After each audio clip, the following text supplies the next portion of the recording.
భక్తివన్న ప్రేక్షకులకు శుభోదయం. 12/5/2020 స్వస్తి శ్రీ చాంద్రమానం విశ్వావసునామ సంవత్సరం ఉత్తరాయణం వసంత ఋతువు వైశాఖ మాసం శుక్లపక్ష పౌర్ణమి అనంతర పాడ్యమి బహుళ పాడ్యమి. పౌర్ణమి వెళ్ళిపోయింది, ఈరోజు పాడ్యం ప్రారంభమైంది. బహుళ పాడ్యం అంటారు చాలామంది. శుద్ధం కృష్ణపక్షం అంటే పౌర్ణమి వెళ్ళిన తర్వాత, శుక్లపక్షం అంటే పౌర్ణమి ముందు. ఇప్పుడు బహుళము శుద్ధం అని కూడా చెప్పుకోవచ్చు అన్నమాట. కాబట్టి మనం బహుళం అని చెప్పుకున్న బహుళ పాడ్యమి సోమవారం. బహుళ పాడ్యమి రాత్రి 9:01. నక్షత్రం విశాఖ నక్షత్రం పూర్తిగా ఉంది ఈరోజు. వర్జం ఉదయం 11:38 1:25 వరకు. దుర్ముహూర్తాలు ఉదయం 12:21 నుండి 1:12 వరకు. మళ్ళీ మధ్యాహ్నం 2:24 3:45 దుర్ముహూర్తాలు. సూర్యోదయం 5:34, సూర్యాస్తమయం 6:15. అమృత గడియలు రాత్రి 10:17 నుండి 12:01 వరకు. రాహుకాలం ఉదయం 7:30 9 వరకు రాహుకాలం. శుభ సమయం ఉదయం 9 నుండి 10 వరకు ఉదయ శుభకాలం. సాయంకాలం 4:20 నుండి 5:30 వరకు శుభకాలం. వరియన యోగం తెల్లవారున 5:55. భద్రకరణ ఉదయం 8. భవ రాత్రి 9:09. ఈరోజు అన్నమాచార్యుల వారి యొక్క జయంతి. అన్నమాచార్యులు గారు అవతరించినటువంటి రోజమాట.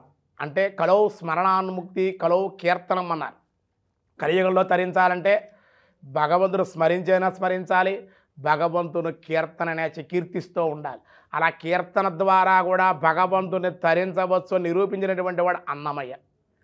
విన్నపాలు వినవలే వింత వింతలు పన్నగ పూదోమ తెర పైకెత్త వేలయ్య. విన్నపాలు వినవలే వింత వింతలు. ఎన్ని వింతలయ్యా నీకు? తెరడ్డం పెడతారు. మనిషి జీవుడికి దేవుడికి అజ్ఞానం ఉంటేనే తెరడ్డంగా ఉంటుంది, అజ్ఞానంలాగా. ఆ తొలగిస్తే నువ్వు కనపడతావు మాకు. అర్చకులు తెరడ్డం పెట్టారు, నువ్వు కనపట్టలేదు మాకు అంటే అజ్ఞానం కదా మాకు అని అనుకుంటున్నావు. ఆ అజ్ఞానం తొలగపోతే నువ్వు మాకు దర్శనం అవుతుంది, అది తెలుస్తుంది. ఎన్ని వింతలయ్యా తిరుమలలో నీ మహిమలు ఎన్ని అని చెబుతాడు. బ్రహ్మం ఒకటే, పరబ్రహ్మ ఒక్కడే. శివుడు వేరు, విష్ణువు వేరు, వాళ్ళు వేరు, వీళ్ళు అందరూ ఒకళ్ళే. పరబ్రహ్మ అందరూ సమానమైనటువంటి వాళ్ళే. కట్టెదుట కనబడుతున్నది వైకుంఠం. అటువంటి వైకుంఠం తిరుమలగిరి. వైకుంఠంలో ఆ గరుత్మంతుడు వీళ్ళందరూ కూడా వైకుంఠంలో ఉండే ఒక ప్రదేశాన్ని తీసుకొచ్చి వాళ్ళు తిరుమల కొండమే పెట్టారు. కాబట్టి క్రీడాద్రి అంటారు. ఆ క్రీడాద్రి వైకుంఠంలో స్వామి క్రీడించేటువంటి ఆ ప్రదేశాన్ని తీసుకొని తిరుమలలో అదే చల్లగా ఉంటుంది పైన. ఇప్పటికీ దేవతలు ఋషులు ఆ గుహల్లో అనేక చోట్ల ఇప్పటికే ఉన్నారు. ఆధ్యాత్మిక కోణంలో మన భక్తి ప్రపదలో మన పరిశోధన చేస్తే అవన్నీ కనబడుతూనే ఉంటాయి. కాబట్టి ఇవన్నీ కూడా ఉన్నాయన్నమాట. కానీ పరమాత్మ కలౌ కీర్తనా ముక్తి, కీర్తన ద్వారా ముక్తి కలుగుతుంది. భగవంతుడు పాప పంకిలమైన ప్రపంచాన్ని ఉద్ధరించడం కోసమే పరమాత్మ వైకుంఠం నుంచి దశావతారాలతో సంబంధం లేకుండా వెంకటేశ్వరుడుగా విమ్మంటే పాపాల కటహ దహతి దహమిత్యాయు అని స్వామివారు పాప పంకిల ప్రపంచాన్ని ఉద్ధరించడం కోసం ఆయన భూలోకంలో కలియుగానికి నాయకుడిగా అవతరించి ఉన్నాడు. అటువంటి స్వామి అన్నమాచార్యుల వారు తన కీర్తనల ద్వారా ఎన్నో రకాలుగా విశేషంగా స్వామివారి జరిగే ఉత్సవాలను, ఆయన వివాహాన్ని, ఆయన యొక్క గుణాలని అన్నీ కీర్తించి అనంతరం పరమాత్మలు అంతర్యామి నీవే అని స్వామిలో ఆయన అంతర్ధానం అయ్యారు. అన్నమాచార్య ప్రాజెక్ట్ అనేటువంటి టీటీడీ చేస్తుంది చక్కగా. ఇలా ఎన్నో కార్యక్రమాలు చేస్తారు. అన్నమయ్య కీర్తన ఎంతోమంది సంగీత గాయకులు, విద్వాంసురాలు వీళ్ళందరూ కూడా ఎన్నో కీర్తనలు అన్నమాచార్య వైభవాన్ని మన మొదటగా బాలమురళీకృష్ణ గారు ఎంతోమంది ఉన్నారు గాయకులు. ఇప్పటికి కూడా చిన్న వాళ్ళు, పెద్దవాళ్ళు అందరూ కూడా కొత్త వాళ్ళు కీర్తనలు పాడుతూ అన్నమాచార్య యొక్క కీర్తిని, వెంకటేశ వైభవాన్ని లోకాలకి వ్యక్తం చేస్తూ తెలియజేస్తూ ఉన్న అటువంటి అన్నమాచార్యుల వారి జన్మదినం సందర్భంగా ఆయన అనుగ్రహం మనందరికీ కలగాలని కోరుకుంటూ ఉన్నాం. అటువంటి అన్నమాచార్య దివ్య కీర్తనలు దేవాలయాలు చక్కగా పాడండి.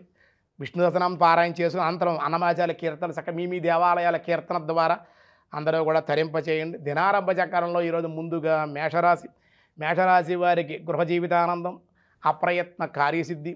వృషభ రాశి వారికి అనుకోని సంఘటనలు, అనుకోని ఖర్చులు, అనుకోని ప్రయాణాలు ఉండే అవకాశం. మిథున రాశి వృధా కాలక్షేపం, అలాగే రుణములు చేయుట, బంధుమిత్రుల యొక్క కలయిక ఉండే అవకాశాలు. కర్కాటక రాశి శత్రుజయం కలుగుతుంది ఈరోజు.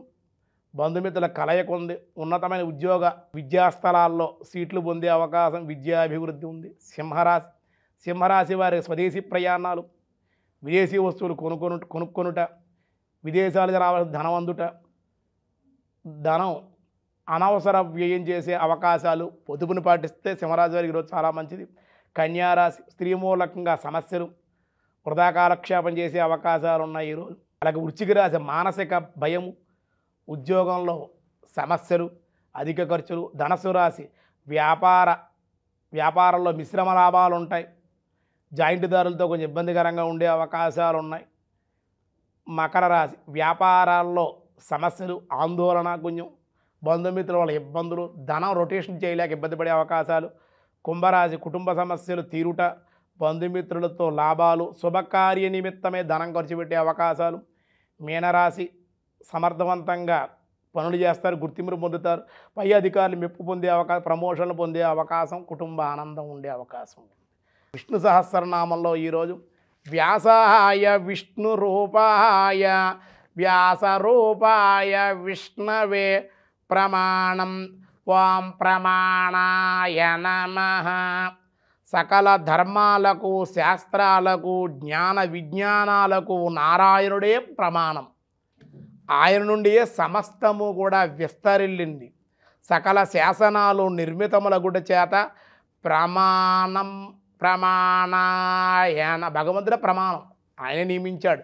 వేదం కానీ, వేదాంగాలు కానీ, శాస్త్రాలు కానీ, వేద అంగాలు, జ్యోతిష్యము, నిరుక్తము, ఇవన్నీ కూడా మొత్తం భగవద్గీత నిర్ణయాల ప్రమాణం ఆయనే. భగవంతుడే ప్రమాణం, వేరే ప్రమాణం ఏమీ లేదు.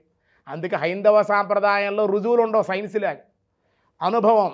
నువ్వు ఉపవాసం చేయి, భగవంతుడు ఆరాధన చేయి, గుడికి వెళ్ళు, భగవంతుడు స్మరించు, అందులో ఎవడక వాడే ఆనందం అనుభవం. ఆధ్యాత్మికంలో సనాతనమైన ధర్మంలో చెప్పేది అదే.